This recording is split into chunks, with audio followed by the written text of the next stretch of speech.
Sir, এই যে মানসিক স্বাস্থ্য সেবার ক্ষেত্রে শহর ও গ্রামাঞ্চলের মধ্যে পার্থক্য কেমন? আমরা জানি যে যত পরিমাণ মানুষ আসলে মানসিক স্বাস্থ্য সমস্যায় ভুগছে সেই অনুযায়ী কিন্তু আমাদের জনশক্তি বা আমাদের যারা স্পেশালিস্ট আছেন তাদের সংখ্যা অনেক অপ্রতুল। হ্যাঁ, এটা ঠিক যে আমরা যদি টোটাল পপুলেশন ধরি তার একটা বড় অংশ 1%ও যদি ধরি তাহলে কিন্তু অনেক মানুষেরই ইনফ্যাক্ট মানসিক সমস্যা রয়েছে। কারো মাইল্ড ফর্মে অল্প স্বল্প, কারো হয়তো একটু সিভিয়ার। কিন্তু এটাকে অ্যাড্রেস করার ক্ষেত্রে শহর তো তবুও এখন শহরের মানুষের মধ্যে সচেতনতা কিছুটা হলেও বেড়েছে, কিন্তু গ্রামে কিন্তু এটা একদমই নাই। গ্রামে এখনও ওই ভূত জিন পরি এইসবের মধ্যেই ঘুরপাক খাচ্ছে। তো গ্রামের মানুষ, যার ফলে স্বাস্থ্য সেবা যদি আমি বলি যে মানসিক স্বাস্থ্য সেবা প্রদান, সেই ক্ষেত্রে কিন্তু শহর কিছুটা হলেও এগিয়ে আছে। গ্রামের মানুষ এই বিষয়ে একেবারেই কনসার্ন না, তারা এই বিষয়টা সম্পর্কে অবগতও না, এই বিষয়ে ভাবেও না।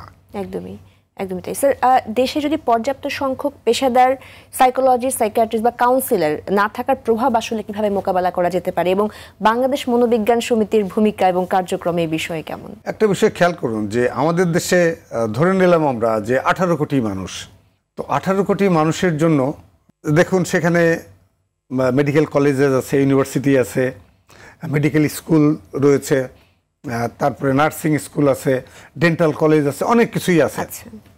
এবং এটা কিন্তু আস্তে আস্তে ফ্লারিশ করছে, আমাদের দেশে অনেক দূর এগিয়েছে। এই শারীরিক স্বাস্থ্য সেবা বা স্বাস্থ্য শিক্ষা দুটোই কিন্তু এগিয়েছে। তো সেই তুলনায় মানসিক স্বাস্থ্য শিক্ষা এবং মানসিক স্বাস্থ্য সেবা এ দুটোই অনেক অনেক পেছনে, যোজন পেছনে। ওই যে 200 টাকার 1 টাকার মতো, যে ওরা যদি 200 কদম এগিয়ে থাকে তাহলে আমরা 1 কদম এগিয়েছি। এবং এক্ষেত্রে দেখুন একটা সময় আমাদের দেশে মানুষ LMF যারা পাশ করতো তাদেরকে আমরা অনেক বড় ডাক্তার মনে করতাম, আমাদের দেশে মনে করা হতো। এর পরবর্তীতে যারা MBBS করে মনে করে যে এরা অনেক বড় ডাক্তার। এখন কিন্তু আমরা যদি কারো হার্টের সমস্যা হয় সে কি MBBS এর কাছে যাবে? যাবে না, সে কার্ডিওলজিস্ট বা বিশেষজ্ঞ চিকিৎসকের কাছে যাবে। তো সাইকোলজিতে বা এই মানসিক স্বাস্থ্য সেবার ক্ষেত্রে আমরা কিন্তু এই পর্যায়ে উঠতে পারিনি। কেন পারিনি? নীতি নির্ধারক যারা, তারা তো মানসিক স্বাস্থ্য সমস্যাটাকে সমস্যাই মনে করছেন না। যেহেতু সমস্যা মনে করছেন না, তাহলে আপনি এটার সমাধানের তো কোনো রাস্তা আপনি খুঁজবেন না। তো এখন একটু সচেতনতা বাড়ছে, নীতি নির্ধারক মহলেও তারা চিন্তা ভাবনা করছেন। কিন্তু আমরা যে ওই যে পিছিয়ে গেছি, আমরা তো অনেক অনেক পেছনে। আমরা কিন্তু এখন কোয়াক পর্যায়ে রয়েছি।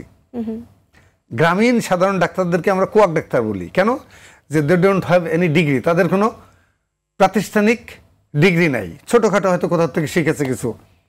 তা আমাদের দেশে এই মানসিক স্বাস্থ্য সেবাটা কিন্তু এখন এই কোয়াক পর্যায়ে। হ্যাঁ, এরকম আমাদের মধ্যে কিছু কিছু মানুষ তারা তাদের নিজেদের প্রচেষ্টায় বা প্রাতিষ্ঠানিক সহযোগিতায় ডিগ্রি নিয়েছেন, এটার সংখ্যা কিন্তু খুব কম। আর বেশিরভাগই আমরা এখনও ওই LMF পর্যায়ে যাইনি। এটার পেছনেও অনেক কারণ আছে।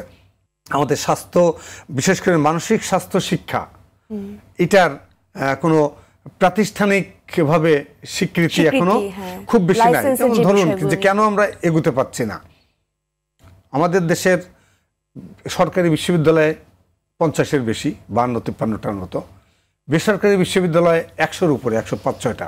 একটি বেসরকারি বিশ্ববিদ্যালয়েও মনোবিজ্ঞান বিভাগ নাই, সুতরাং সেখান থেকে সাইকোলজিস্ট বেরোনোর কোনো সুযোগ নাই। 2-1টা বিশ্ববিদ্যালয়ে তারা অন্য ডিসিপ্লিনের সাইকোলজিক্যাল আসপেক্টগুলো পড়ানোর সুবিধার্থে সাইকোলজিস্ট না, সাইকোলজি শিক্ষক নিয়োগ দিয়েছেন। এর মধ্যে কয়েকটা ইউনিভার্সিটি আছে যারা নিয়োগ দিয়েছেন, কিন্তু সাইকোলজি কোর্স পড়ানোর জন্য না। তাহলে আমি বেসরকারি বিশ্ববিদ্যালয়ে দেশের বড় একটা স্টেক হোল্ডার, তারা উচ্চশিক্ষার, তাদের কাছ থেকে কিন্তু আমি একজনও সাইকোলজিস্ট বা কাউন্সিলর প্রফেশনালস পাচ্ছি না। আবার পাবলিক বিশ্ববিদ্যালয়ের কথা ধরুন, পাবলিক বিশ্ববিদ্যালয় পাকিস্তান পিরিয়ডে যে বিশ্ববিদ্যালয়গুলো ছিল কয়েকটা, তার মধ্যে রাজশাহী বিশ্ববিদ্যালয়ে আমাদের দেশের প্রথম সাইকোলজি ডিপার্টমেন্ট খোলা হয় 50-এর দশকে। কার্যক্রম এখনো চলছে, এখন 2-3টা ডিপার্টমেন্ট হয়ে গেছে। পরবর্তীতে 60-এর দশকে গত শতকের 60-এর দশকে ঢাকা বিশ্ববিদ্যালয়ে মনোবিজ্ঞান বিভাগ চালু করে। এরপরে কিন্তু আর কোনো পাবলিক বিশ্ববিদ্যালয় এদিকে খেয়াল করেনি। অনেক পরে জগন্নাথ বিশ্ববিদ্যালয় তারা সাইকোলজিতে নাইট মাস্টার্স কোর্স দিয়ে শুরু করে, এখন সেখানে অনার্স মাস্টার্স পড়ানো হচ্ছে, এখন নাইট নাই।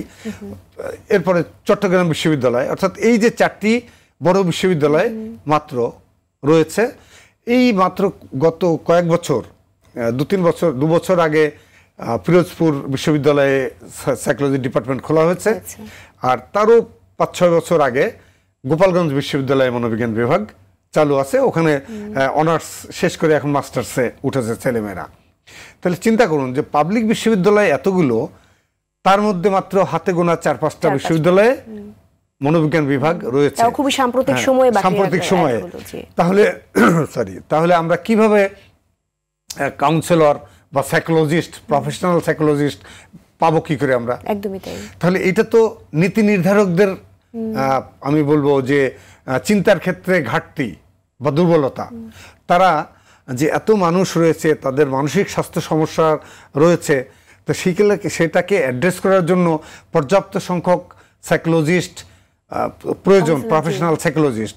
সেটা প্রডিউস করার জন্য যে শিক্ষাগত সুযোগ সুবিধা, সেটা কিন্তু আমাদের দেশে এখনো গড়ে ওঠেনি।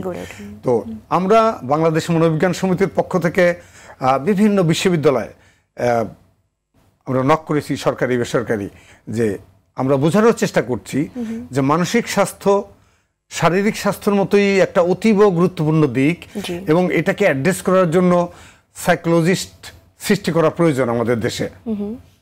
তো আস্তে আস্তে কিছু কিছু কলেজ বা ইউনিভার্সিটি তারা খোলার চেষ্টা করছে।